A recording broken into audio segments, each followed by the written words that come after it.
की भी तारीख है। वहां पर हमने देखा कि सेंट्रल गवर्नमेंट ने उसको जनजातीय गौरव दिवस मना दिया।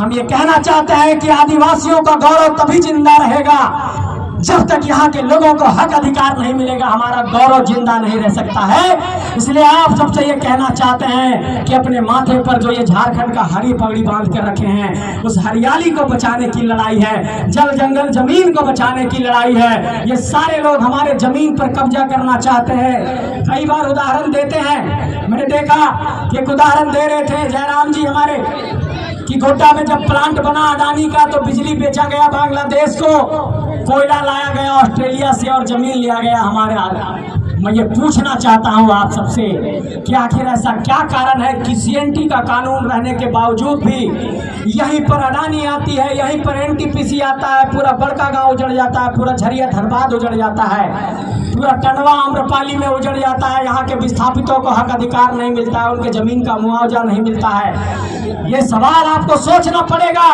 और मीडिया के साथियों, आपको एक बात बताना चाहता हूँ, किसी अडानी कंपनी का जब विरोध हुआ ऑस्ट्रेलिया में तो पूरे दुनिया में ये खबर बनी कि अडानी का विरोध हो गया ऑस्ट्रेलिया में। इसी अडानी का विरोध बड़का गांव में 1.5 साल से 1 साल से लोग कर रहे हैं। आज भी धरना पर बैठे हुए हैं जब हम यहाँ भाषण दे रहे हैं, और उनके सवाल को संसद भवन में किसी ने एक बार उठाया नहीं, उनका न्यूज कभी नहीं बना। इसलिए आप सबसे ये कहना चाहते हैं, लड़ाई सिर्फ झारखंडी हक अधिकारों की नहीं है, लड़ाई इस बात की है कि आपके मुद्दे पर, आपके सवाल पर कितनी चर्चा परिचर्चा होती है, आपके सवालों पर कितनी लड़ाई होती है, आपके सवालों पर कितनी बहस होती है। झारखंड के साथ दुर्भाग्य इस बात की है कि हमारे मुद्दे को लेकर के चर्चा परिचर्चा ही नहीं होती है, हमारे मुद्दे को लेकर के बहस ही नहीं होती है, हमारे मुद्दे को लेकर के सदन में कोई एक ड्राफ्ट नहीं रखा जाता है। इसलिए आप सबसे ये कहना चाहते हैं कि ये लड़ाई सिर्फ झारखंड के लोगों के लिए तो है ही, लेकिन ये लड़ाई इस बात को लेकर के भी है कि झारखंड की आवाज दिल्ली में संसद भवन में भी कैसे गूंजेगी।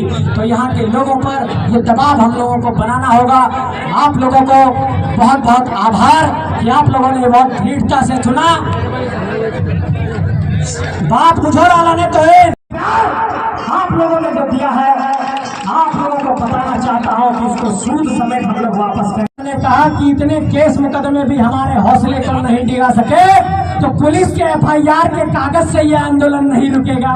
नीति बनाने के आंदोलन से ये झारखंड का आंदोलन समाप्त होगा। यही बात कहना चाहता हूँ आप सबसे। इसलिए तमाम पदाधिकारियों को ये कहना चाहता हूँ, जो झारखंडी माइंडसेट के पदाधिकारी झारखंड के अंदर हैं, अगर मेरी बात सुन रहे हैं तो उन लोगों से कहना चाहता हूं कि आप भी अंदर अंदर मनोवैज्ञानिक तौर पर इस आवाज को साथ दीजिए, इस आंदोलन की आवाज को साथ दीजिए, इस बुलंदी की आवाज को साथ दीजिए, झारखंड की इस आवाज को साथ दीजिए। आप सबको बहुत बहुत आभार, शुक्रिया, धन्यवाद। फिर मिलेंगे। सबको प्रणाम। झारखंडी जोहार।